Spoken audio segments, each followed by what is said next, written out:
Hi, Dumpster Divas. Welcome back to another episode of the podcast. It is me, Tom Hamlet. I'm here to chat mess with you all. Today we are chatting Housewives of Salt Lake City as well as some Bravo TV news. Salt Lake City reunion part 1s, more specifically. And then I wanted to go over some programming updates. So just so you know, I am obviously recapping this today, but then I am going to be joined by both Kendrick Tucker and Raven Chapman to dive into the Traitors episodes 4 and 5. So that will be happening over the weekend, or Monday. You will get 2 episodes, an episode 4 and an episode 5, both with Kendrick and Raven as requested. And then we have some really fun guests already lined up for next week.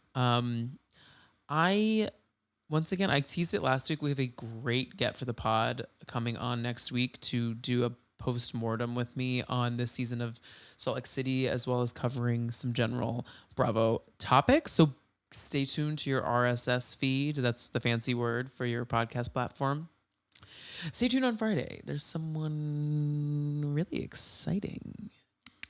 Oh my God, I'm so excited. I can't tell you because once again, like I said, if I say it, they will cancel. So before we get into the Salt Lake City reunion, though, I did want to chat with y'all about kind of the news that's breaking, the Bravo news, excuse me. The news is absolutely something I can't cover here at this point in time because I will have a mental breakdown. So we're not going to do that today. The Bravo news. NENE Leakes is returning to Bravo. Now, I have a couple thoughts about this. First of all, I'm so happy that my vacuum cleaner and my bike, my partner Brian's bike, more specifically, can be a part of this news behind me. Just tune into the YouTube channel to get an amazing background behind me. No, back to NENE. You know, I have a couple things about it. So they are doing Real Housewives Ultimate Girls Trip. They're bringing it back. Thank God. I thought, I still can't get over the fact that we never have gotten to see that Morocco season. It bothers me. I think about it more often than I should. But she's coming back for Ultimate Girls Trip, 20-year anniversary road trip, whatever it's called. They're taking OGs, driving them around the United States of America, checking in on all of the housewives in the cities that founded the show. So they are going to swing by Atlanta and hang out with NENE maybe for like an episode or two. Now, they released the cast of Ultimate Girls Trip, and that is Vicky, Kyle, Luann, Teresa, Portia, and I said Vicky. I'm missing Lisa Barlow. I think that's it. What's weird about it is that NENE isn't a part of like the cast, the core cast of the show. They're just gonna like say hi to her on the way, but that makes Portia also the only non like OG that's in the mix there, which I find kind of bizarre. So I think the show will probably create great content, so who cares really, but I did find that a little weird that NENE's not coming on as like a full-time cast member of the program. Now, next thing, some programming logistics with Bravo. So we have a season of Atlanta in the can. It's been filmed. I'm sure we're going to get a preview teaser for it any moment now. NENE won't be in that, obviously. But Bravo's posting all this stuff about NENE coming back to Bravo. But I'm kind of like, wait, is she going to come back to Atlanta, though? Because that's really what I care about, is that she comes back to Atlanta. So that's unclear to me. It feels a little, what is it, cart before the horse? Right? Yeah, that makes sense. Cart before the horse. It just feels like maybe we check in a little bit about like making the big announcement about her return to Bravo when we know she can be back for Atlanta season, whatever the next season is. But I don't know. I'm curious to see, or maybe they pick up cameras and film her coming in to hang out with the girls in Atlanta right now. But I believe they finished filming Atlanta like right before BravoCon. So it's been a minute since they've all been together. Um, but they've been picking up cameras a lot lately. I could honestly see them picking up cameras with NeNe and Cynthia and Phaedra and Portia all having like a sit down together. What was really interesting though about NeNe's coming back, she said that she had a lot of people to thank about convincing her to return. And one of those people was not Cynthia Bailey.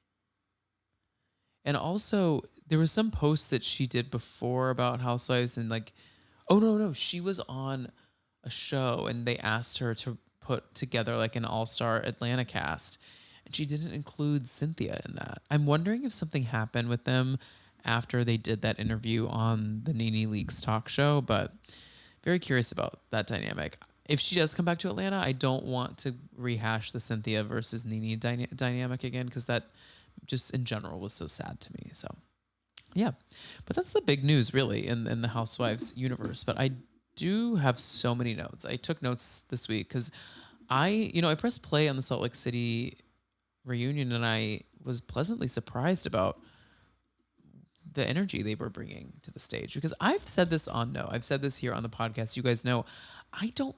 I think the women of Salt Lake City thrive within the confines of their kooky ass town. I don't always know that they thrive in the confines of like other locations. I thought Heather and Whitney were terrible on that Ultimate Girls trip. I think that the reunions are never great because they're a little too planned.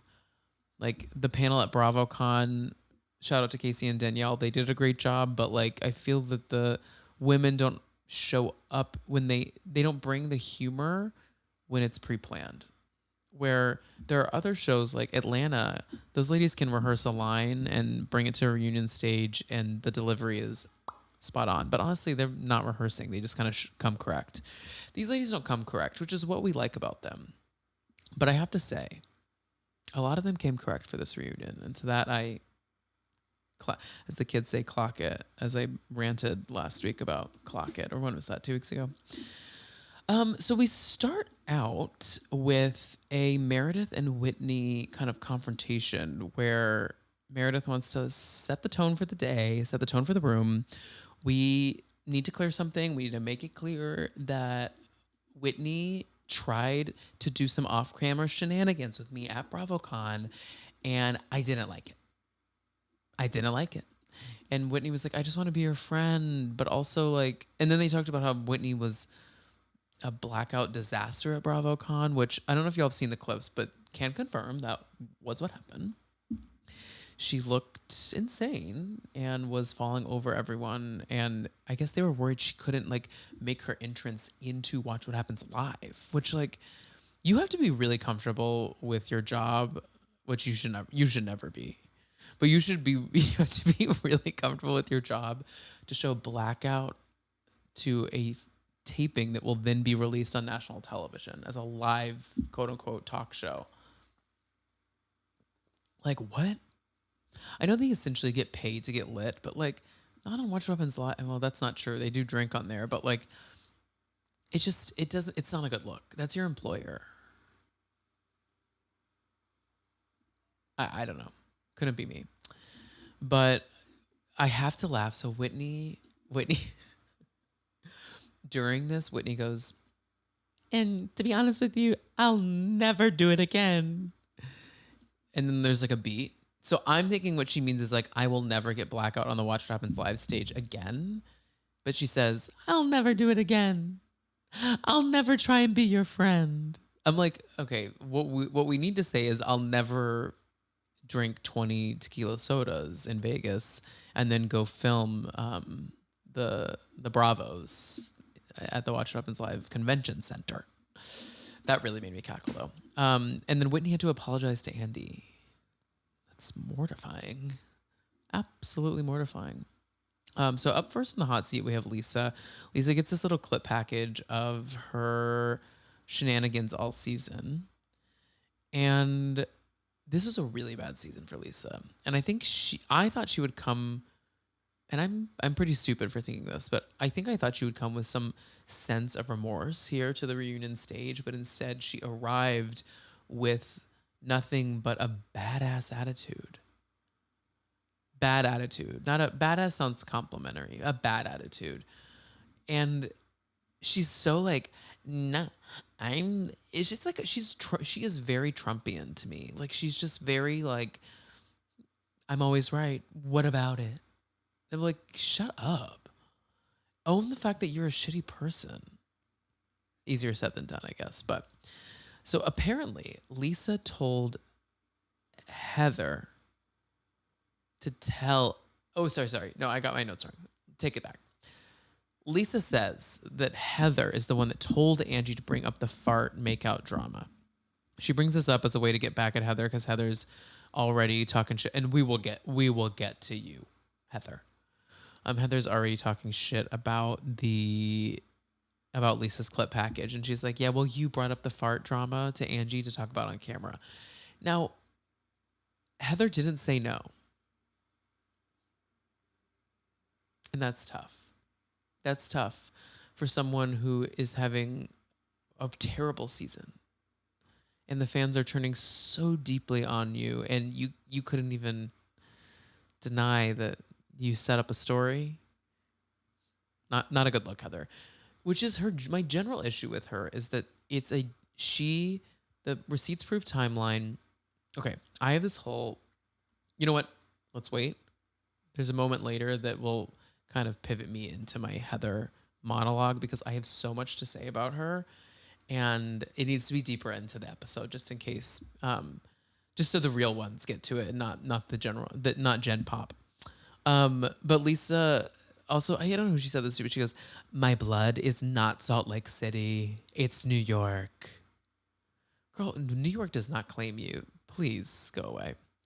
And then she also so remember at the beginning of the season, which does feel like approximately 35 years ago.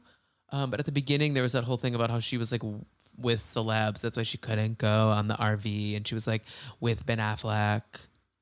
And then she posted that photo of her and Ben Affleck from like 2009. And the conversation starts to come up about, the conversation starts to come up about how different she looks and the work she's had done. And she's claiming that she's had no work done, no like surgical work done, just like topical, like injections and fillers, but like no, she's like, I haven't had a facelift. But then Whitney and Mary are like, no, girl, we think you didn't come to the RV trip because you were recovering self from your facelift. And Whitney says, there, Whitney goes, because Lisa says that she was in Miami. And Whitney goes, well, there are a lot of good doctors in Miami. Or there are a lot of really good doctors in Miami. And Mary, like, under her breath is like, well, hers was not a good one. I have to agree. There's something different. There's something different. And now she talks about the threads. And then she says that when she was getting her threads, she had her eyebrows removed and had to get them put back on. Why are we not talking that needs to be the headline. TMZ page 6, please put a headline. I know you know how to write a salacious headline that says Lisa Barlow eyebrows removed in plastic surgery meltdown. Did anyone else find this utterly shocking? Utterly shocking. I was shocked by it. And then we get into kind of this Lisa versus Bronwyn legal situation, and essentially Lisa is no match for Bronwyn. Excuse me. Bronwyn has her faults, but she is really great on her feet. And she's just like, here's the thing, girl. Like, I've been open about my criminal case. I'm open about that it was sealed. I'm open about what led up to it. I'm open about anything else you could find in a background check on me. Lisa just still tries to villainize it, and it doesn't work. But then, Bronwyn is like, your cases aren't sealed. They're available. I didn't have to dig that much to find anything. And you do owe people money. Whether you're contesting that you owe them or not, that doesn't mean that they aren't owed something. And she's like short circuiting. She's like, Ben Affleck, Miami, threads, Miami. And she can't process it. And Bronwyn kind of cleared her. And then Andy's kind of like, well, I don't really understand where the falling out happened with you guys, because I thought that you kind of resolved things towards the end. And even in the back half of the season, they're not really fighting anymore. But Bronwyn says it's always like 10 steps forward, or 1 step forward, 10 steps backwards with her, because they did do a truce. But then a fan sent Bronwyn a video of Lisa at BravoCon saying that Todd is fat and has a tiny dick. So this woman who sent the video, she has crowned herself on Threads. Allegedly, this is her. And here's the thing. No one likes a rat except Bronwyn, because she's a rat. The rats like rats. But I would never do this. It's kind of a weird look. And if this lady launches a podcast off of it, I'm going to turn. I've already turned on her, but like, I'm going to turn even more. Like, did you really? Because people will launch a podcast based off anything these days. And I understand the irony of that while I'm looking at myself in the camera. But I've been doing this for 6 years. I think I can, or 5.5 years, I think I can really qualify myself as a podcaster. Okay. And I started this out of the goodness of my heart during unemployment during COVID. Okay. Let me have this. I'm a white gay that means little to no harm, unlike Las Culturistas. I had to make a little joke about those divas. You know, it's a lesson to be learned what happened with them. Sometimes you should shut up. It's pretty simple, but as a white gay, it's a battle that I deal with, that I've had to check myself for, and I've learned lessons. And it seems that a lesson needed to be learned from one Matt Rogers, and that lesson seems to be learned. I'm not going to dive into that though. If you guys don't know what happened there, Google it. So yeah, so they're getting the legal fat tiny dick. That's what we're on, fat tiny dick. Shout out to the fat tiny dicks out there, because in the end, if she likes his fat tiny dick, well, sorry, the dick isn't fat. He's fat. It's a tiny dick. She's sucking that dick though, so who cares? I don't yuck someone's yum. Who cares? His personality is the problem to me, more than anything else. But Bronwyn really clocks Lisa, and she's like, you keep Todd in your mouth. And Lisa is like, once again, Ben Affleck, Miami, Threads, fat tiny dick. But yeah, Lisa also addresses her wonky eye, which, did y'all think that this was a little like sus? I was like, wait, so you do still work with her, but she just didn't do your makeup today. And she didn't do your makeup at Watch What Happens Live because she wasn't with you then. And then you also, she didn't I'm like, I think she's no longer with you. I think you're just covering your ass.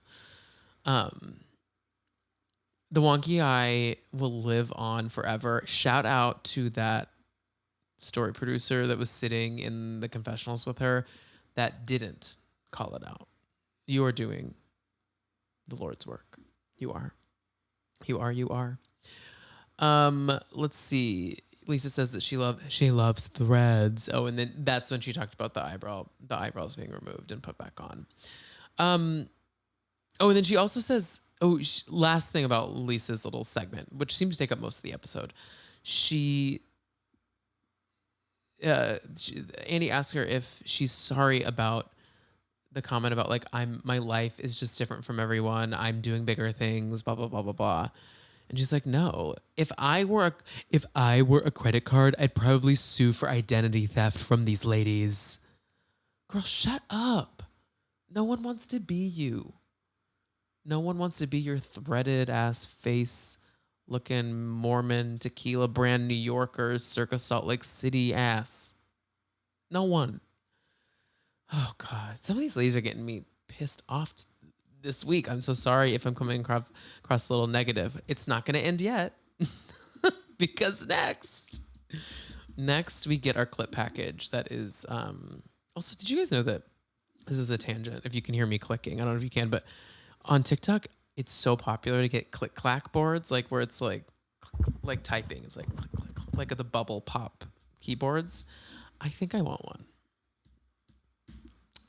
Anyways, ADD, ADD. I need an ADD soundboard. It just says ADD alert. So yeah, we get the 100 episodes of Salt Lake City clip package. In this clip package, it's a pretty beautiful kind of recap of everything that has happened over the seasons, with our most favorite lines sprinkled throughout. The one that was missing was Mary going, "Women," an underrated moment in my opinion. No, but so two things. One, Monica is not featured at all in this. Now, I understand why Jenny wasn't featured because she is a racist piece of shit. But in terms of Monica, Monica contributed so much to season 4. It feels insane to me to not have her just somewhere in the mix in the clip package. Like she and her mom alone. What was her name? What was her name? It was something weird. It was like her Twitter name was like L Money or something. It was troubling. And Monica's pissed about it because Monica has a mic now. Who doesn't? And she's talking. But the big part of this that I really want to dive into is Heather. Now, we saw so many clips of Heather in her old body, and I don't mean that in any derogatory way. Like she herself has said she has had $200,000 worth of cosmetic surgeries to make herself look the way she looks right now, from the place that she was in that first season. And Andy asked her, like, what are your thoughts about seeing that version of yourself? And she gets very emotional. And I understand that. I think I would feel that way too if like coming from where she was and has evolved so much. She makes her own money now. She has money. She's not reliant on an ex-husband. Her business is booming. She's written books. Like her star has risen really, truly. But I do think that there's a part of her that misses that woman that she sees in that clip package, because like I think this woman that she is now is not necessarily her. At least at least to the viewers, it's not the Heather that we were sold on. The Heather that was like, I'll never forget that episode where she was like taking meatballs out of that party and put it in her purse because she got a little too litty and trying to go home with a man. Like that is just like fun. It's like it feels like you're one of your girlfriends. That's why Rihanna followed her on Instagram. It's like we just like how down to earth she is and how voice of reason she is. But something has changed since Receipts Proof Timeline, and coinciding with her just money and books and fame. Like she's not that same person anymore, and something's not working. She It's almost like that age old lesson of like just because you have it all doesn't mean like you've solved all your problems, or like she has everything that she dreamt of, but I don't know that she's living the life that she thought this would be, because in the end I think she's trying to be someone she isn't. She's trying to be Lisa Barlow, and that didn't work, and Lisa hates her now, and so does Meredith. It's like you can never you were never the cool girl, and you're never going to be that cool girl, because in the end you are a better person than those cool girls. So I don't know why you're striving so hard to be this version of yourself. I have love for her as like a human. I've heard nothing but lovely things about her outside of the show. In the confines of the show, something's not working. Something's not working. She's trying to become this like Marvel superhero version of a Real Housewife that is so unrelated to who she is. And she thinks that she is a producer on this show. Like she thinks she can really push a story, and she's trying it, and that doesn't work. When you try so hard for a takedown season, when you try so hard to elevate a story, usually it backfires. And in this season, Whitney and Heather's whole Meredith takedown didn't work. It didn't work, and it made us not like them, and it might lead to demotions or one of them getting fired. Like seeing her watch that 100 episodes of Salt Lake City clip package was really revealing to me about where she is. And I went into recording to being like, I'm gonna really rip her new one, and now I'm feeling bad about it because I do think she's just trying to figure herself out like all of us are. And once again, I think that she's a great mom. I think that she is probably a great person at her core. There is just something amiss with her housewife's persona, and it's just off. Um, I was listening to Rachel Lindsay's podcast, Morally Corrupt, on the Ringer Network. That is a little hint at who might be coming on the podcast next week. And she was talking about how she knows Heather through like all the events and stuff, the Bravo events and the hostings. And she's like, I know her like as a person. Like, we've spent a good amount of time together. She is nothing like she is on that show. And I was like, that is so upsetting to hear. Like, she should be that same woman. Like, all you ever hear about those crazy OG Roni cast members is that they are the same. As someone who has spent way too much time with Luann and she chewed me out, if you want that story, I've told it many times, but if you're new here, put a comment on the Spotify episode or DM me and be like, you need to tell that story again, because I don't know if I've overtold it, but I met Luann exactly like she is on the show. And I mean that in the worst way possible. So it upsets me though that she's so different. It's not great. I don't like to hear that. I want these women to be who they are. Be who you are. Be who you are, Heather. We used to love you, and I want to love you again, but I'm scared. I'm scared. Brittany shows up. Tone shift. Brittany shows up.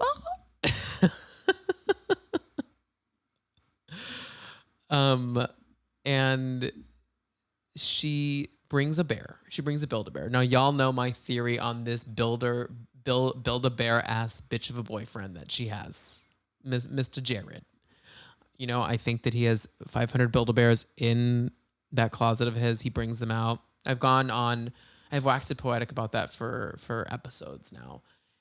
He, lo and behold, did bring out a very specialized Build-A-Bear this time, and it says this. It's just a pretty basic teddy bear, and has like a black T-shirt on. It says like Salt Lake City for life or something. I don't know. She squeezes it and it goes, "I love you, Brittany, no matter what happens on the show." Girl, what? And she goes, ignore that last part. Ignore that last part. What the hell does that mean? No matter what happens on the show. I feel like, bitch, I would not bring the bear out. I'm worried this bear has been her downfall, and it's the one thing standing between her and a snowflake, because she's not holding a snowflake. She's holding a bear. Clock it. Yeah. I don't know. She has friend of for life energy, and that just is what it is. And I celebrate that. I mean, we've had some wonderful friend ofs for life that turned when they became Real Housewives. Marlo Hampton, not great. Shamia Morton, that didn't work out. Well, I think that's TBD, but in my opinion, that didn't work out. Then we get a big clip package about this Below Deck crossover that happened. Obviously, it was the television event of the season. If you haven't listened to my interview with Daisy Kelleher from Below Deck Down Under and Below Deck Sailing Yacht, please go check that out. We talk a lot about what's coming up on Sailing Yacht. What's coming up on Down Under this season, as well as what it was really like to be on set while they were filming these chaotic scenes. So, plug for myself. Go listen to that interview. It was fabulous. So yeah, we right off the bat, Brittany's like, someone asked Brittany, like, why were you flirting with everyone? And she was like, I didn't know I was flirting with everyone until I watched it back. And then they literally just cut to Mary, and this is for my YouTube girls only, but she just gives a big ol' because girl, you were flirting. Then we talk about Heather. Oh my God. Heather and this Jason thing is so embarrassing. She's like, I thought it was clear when I said fucked around. We just like fucked around the club. We fucked around the local ice cream shop. We fucked around Sydney and went to all the fuck around. I'm like, girl, fucked around means he ate your punani and you sucked on his peen, and then maybe you put it in for a second. That's what fucked around means. You didn't say I slept with him. You said I fucked around. That means you saw some. He either saw you or you saw him, and you saw each other's no squares. Okay.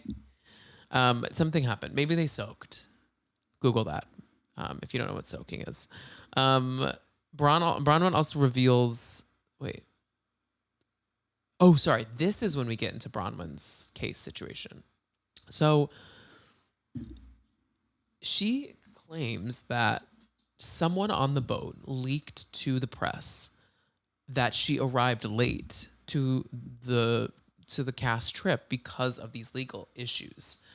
And she's like, how would anyone know that unless they were on the boat? So, I mean, it could have been someone from production, which feels like you would get fired immediately. So it's probably not that. And then, it could have been someone on below deck, but like that feels, the people are working tirelessly. Who's on the phone with Radar Online being like, hey, espresso martini. Hey, so Bronwyn showed up late because she's having legal problems. You can Venmo me at captainjason.onlyfans.com. Like it just doesn't make any sense. Like it was definitely a housewife, and it was probably Lisa or Meredith. They have that written all over their faces that they leak stories. They just do. And then Lisa and Meredith get caught. Y'all, I rewound this so many times because I didn't quite understand this moment. But, they're talking about how they gang up on each other, how they create this duo. And they're like, we're not a duo gang up on y'all. We have our own individual issues with you. We're just great friends. And she's like, can we no longer have good friends? And then they have this whisper moment that they dubbed. I don't know what I need to go back and rewatch it again. If some of you guys know what they meant, it was like they were saying like, did you catch that? Like, it's not that big of a deal. We'll see what happens later. I'm like, very general. I did not understand what it meant. If someone with a smarter housewife's brain than me can inform me, I would love to know. I genuinely did not understand that. So, and then, we get into the age old, what do people do for money situation. And Heather and Lisa get into it about Lisa's Lux marketing role at her company.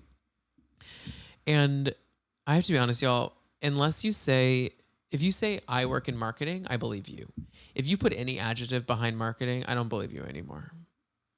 Like when someone's like, I work in brand activation rooftop marketing. I'm like, so you are a party promoter.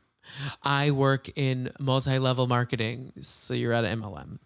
I work in Lux marketing. What the fuck does that mean? Marketing on marketing on no budget? I struggle to understand what this means. I struggle to understand what these millions of dollars come from, but she claims that it's all real. So I had more questions. The more she talked about her job as a Lux marketer, I only had more questions. So, and then lastly, we wrap up on Angie bringing out a scroll as a nod to her season 6. I don't, props are no go for me, but essentially on this scroll, I guess, is receipts of Lisa being behind a troll account. It trolls Angie and some of the other women. I don't have a lot of bandwidth for props anymore and for trolling accounts. So we'll see what happens. That was the part 1 of the reunion. One other thing about Angie that I have to talk about now that we're a bit deep into the episode, and I can talk as the minutes go by, I can talk more freely because, to be honest, less people make it all the way here. Have y'all seen the stuff about Angie and her hubby being full in like incel QAnon Charlie Kirk level of conservative alt-right isms? There's a woman online that does like who has good politics, who has bad politics on your reality shows.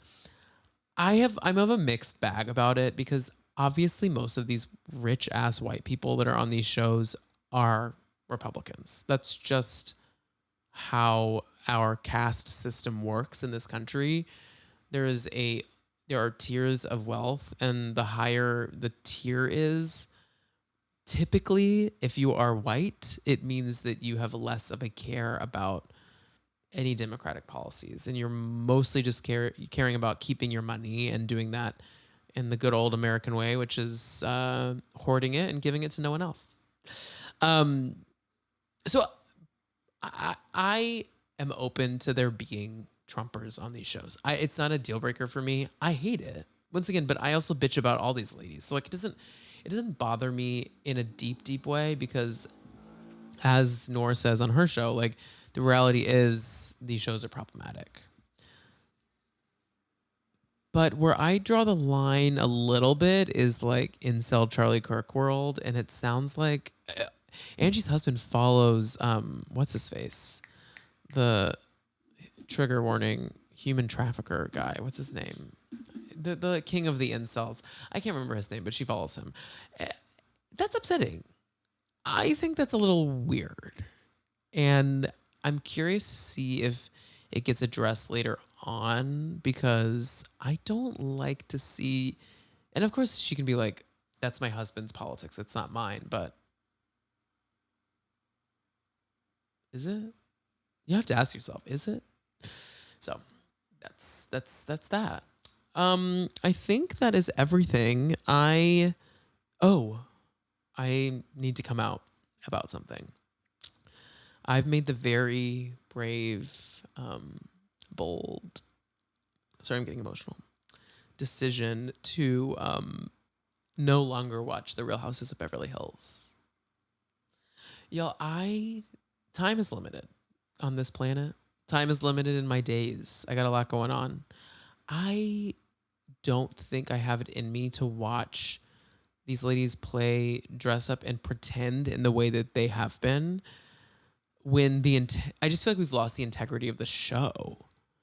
Like, it used to be one of the darkest, most like salacious, dramatic, insightful, revealing reality television programs we had.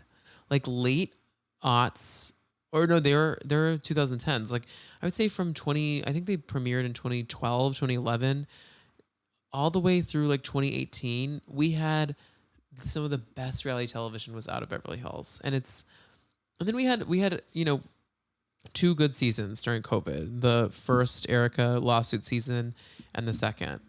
Those back to back were great, but I just think we've completely lost the plot. From what I saw, they were talking so much about Garcelle, which is so weird. I've never seen a show talk so much about a cast member that isn't on the cast anymore. Like that doesn't happen that often. That's happening, and Erica is a phony. Kyle is coming out 3 seasons after we knew she was gay, and Dorit is continuing to claim that she had a friendship with Kyle that never existed. It's just like same old shit, different episodes. So if there's something happening in it that you're like, Tom, please go back and watch it, I of course will. I'm very easily persuaded, and I will watch the show again. I needed to release something from my lineup, and I just didn't have the bandwidth to consume the 90210. So that is a confession. Also, other people are not liking Southern Charm. I weirdly always like it, and I don't know why. I think it's just because it feels real. These people really know each other. It just goes down easy to me. I don't know. It feels nice.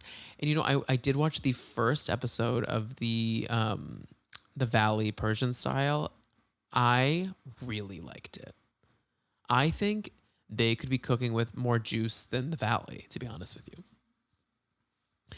I'm curious to see what happens on this new season of the Valley, but the Valley Persian style has a lot of pre-existing relationships, like more so than the Valley. And I'm very curious to see what comes next with them. So once again, programming stuff. We have a recap on episode 4 and a recap on episode 5 of Traders coming out in the next couple days with Raven and Kendrick. I wanted to split it up on 2 episodes because I struggled recapping those 3 with Krista Rosa. It was hard to pinpoint like what episode we were on. So apologies for the chaos of that, but we'll be a little more organized for this next week. And then once again, we have a very exciting episode coming out next week, doing a post-mortem on Salt Lake City with someone that I teased in this episode. And that is it. Make sure to follow me on YouTube, youtube.com/dumpsterdivepod. I'm having so much fun with YouTube, you guys. It's great content over there. And follow me at the Tom Hamlet. I'm struggling on socials right now, to be honest with y'all. It's hard. It's hard to want to be on there being like, "Hi, come support my show." Well, like literally the world is burning behind me. So I'm on when I can be, but follow me on Threads at the Tom Hamlet. And I will see y'all next time for a nice little Traders recap. Have a fabulous rest of your day, night, and whenever you're listening to this. Bye, y'all. Love you.